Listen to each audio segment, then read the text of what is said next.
people are building robots and having them compete, having these homemade robots battle it out.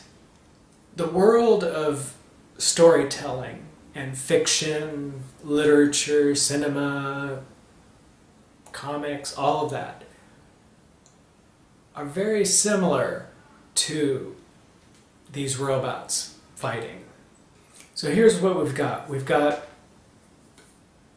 someone at home building this thing, and they don't know if it's going to work. And it's like an organism in that it has different parts. It has its main weapon, it has its form of protective armor, it has its form of locomotion, be that wheels, it has its brain, be it a computer or the electronical that, you know, for remote control. And this individual is at home before the fact, putting it all together, anticipating what will happen with it, but really not sure. He or she won't know until they put that device in the arena, and then they really can see what is going to happen with it. And the same thing happens with stories too. When we're creating a story, especially an original story, using forms of storytelling that have never been tried out before, we aren't really sure if they're going to work or not, and how they're going to work, and what's going to happen with them. On the other hand, if a storyteller sticks to the tried and true, what are some things that are known to work really well in storytelling? Well, that is, if a superhero has a fake identity, to pretend to be normal, to carry out a masquerade, and to only do superhero activities, to try to keep it below the radar and as out of the public's knowing about them as much as possible. This is a form of storytelling that has been known to work, and that we know not only that it works with the public, but how it works, because we've seen it in the arena. We've seen it consumed by the public. We've seen the public reaction, what happens, and we know it well. So this is a storytelling device, very much like one of these robots' particular form of armor or locomotion it's after the fact. We can learn a lot about that structure because we've seen it in the arena. So we can use this analogy of the homemade robot arena as a way of looking at the fiction we love, and a way of understanding it better and gaining from it useful ways of ourselves writing better fiction. So all of those robot creators are taking a risk, and the general public stands to gain from their losses. So when they invest money and time and brain power to build these robots, they don't know yet. And when they take all that effort and put it into the arena, what happens to it, any losses that robot suffers, the creator suffers. But the general public can then, oh no, all too well, why what went wrong, why what really worked.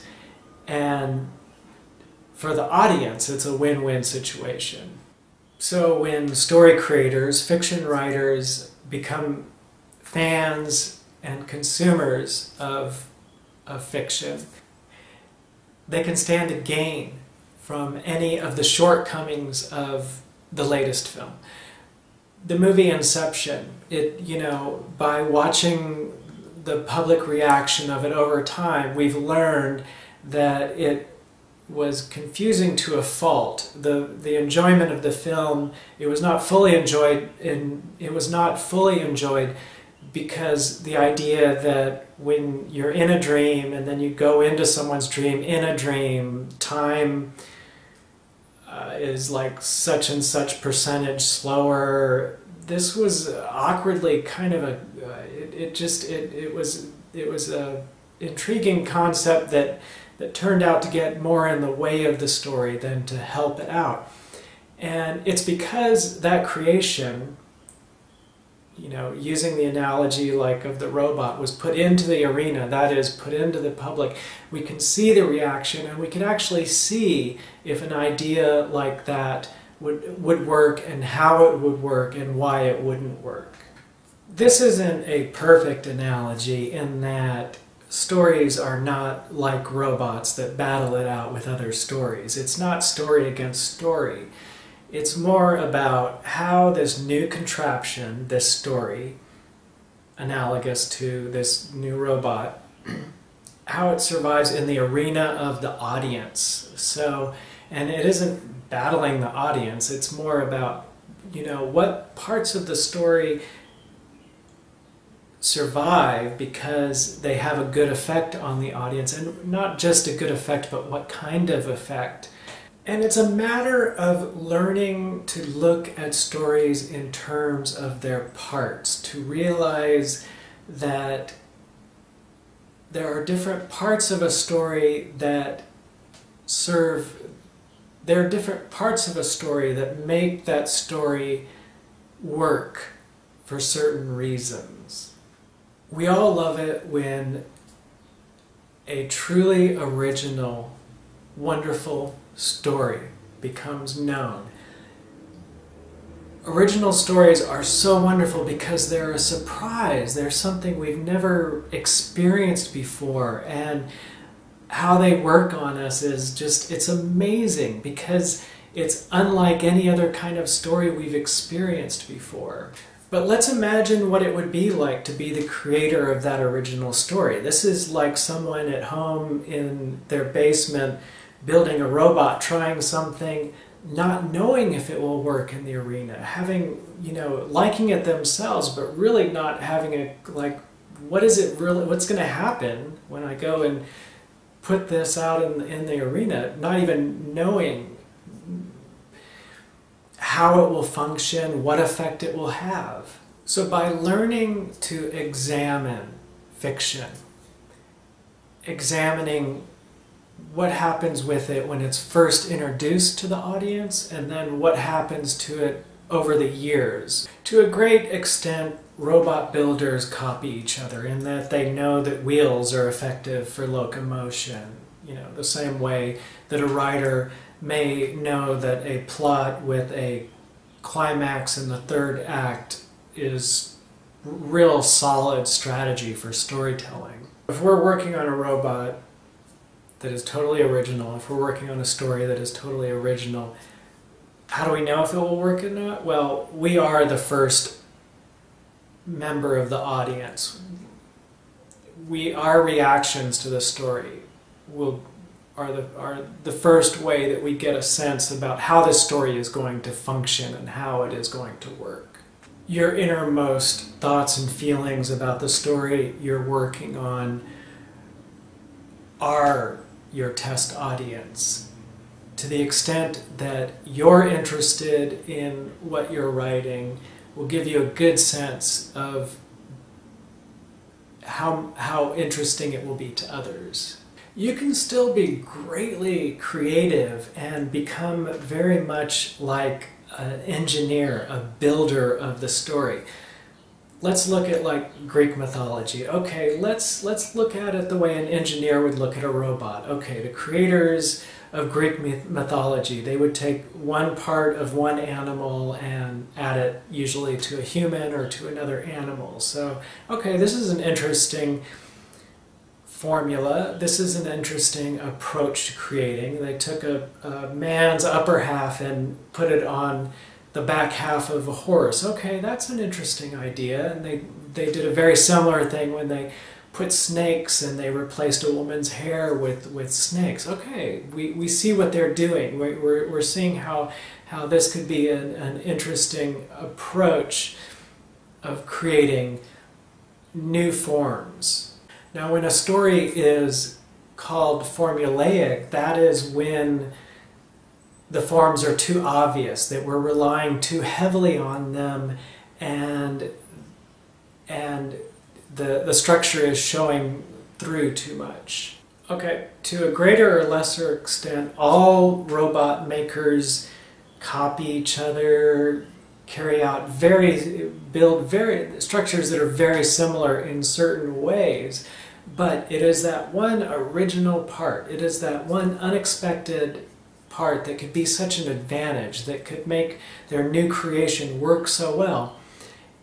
Imagine that if a robot creator came up with a new kind of weapon, no one else is prepared for it. It's going to blast through all the competition that year because they haven't caught on. Next year, that same thing, it won't be the same because everyone will be in response to it, and there will be many other robots that are kind of to some extent copying that original part. And so just imagine that, if you're working on a story, if you come up with something truly original, it can have an effect on the overall form. Let's look at the very formalized superhero story. Okay, what if we have a superhero that essentially is like this unliving thing that an ordinary person allows himself to be taken over for a year, and they lose their personal identity and become that superhero. And then after that year is up, they go back to being who they were before and lose total contact with that unliving superhero thing, and someone else becomes that superhero. I'm just saying that if you introduce a new story part to what would otherwise be a genre of storytelling that's very well mapped out, very well understood, has a lot of very established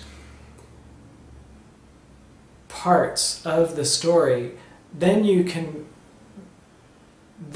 got something that in ways is very much like every other robot, but is very much a new kind of robot. When John Waters was making his first films, he and the group of people he worked with, they didn't even expect it to go very far. They were doing it for their own entertainment, and had no idea how big a hit it would make and how popular it would be for so many decades afterwards.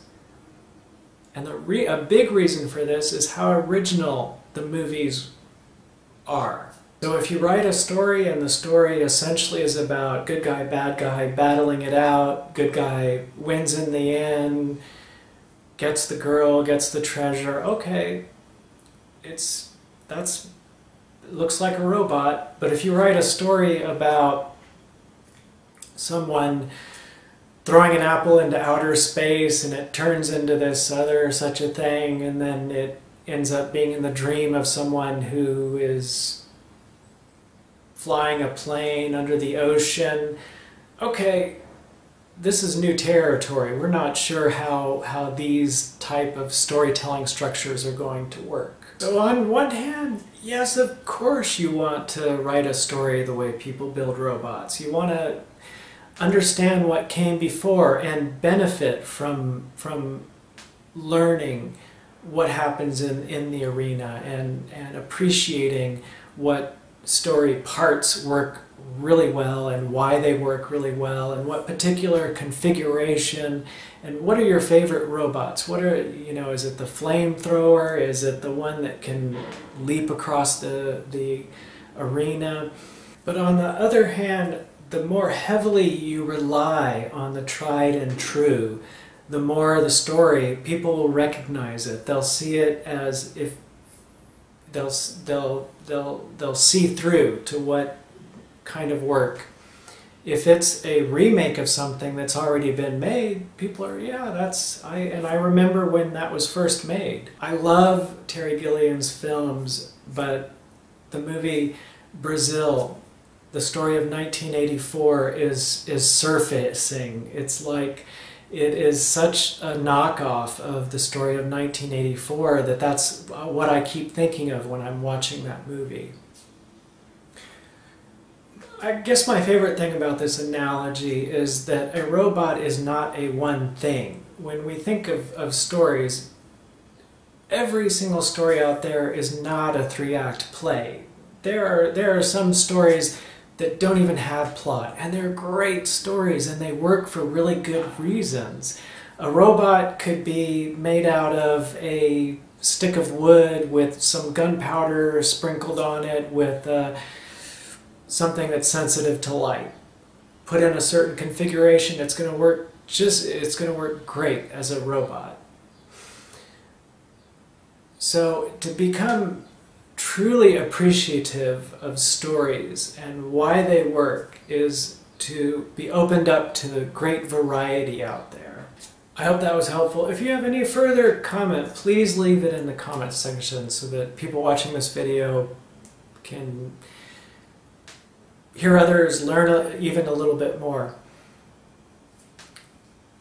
Again, I hope this video was helpful. If you want to get me back, please hit the like button, subscribe, leave a comment, tell a friend. You can be a super supporter of my creative efforts and share via Twitter, Stumbled Upon, and the other ways of getting the word out about YouTube videos. Please take the time to go check out my storytelling efforts, illustrated fiction called Terrible Immunity, about poor Lily in this bizarre alternate reality land. I'm going to be putting t-shirts out. I'll put a link below, so if you get a Solomation tee, all proceeds go toward the making of Terrible Immunity.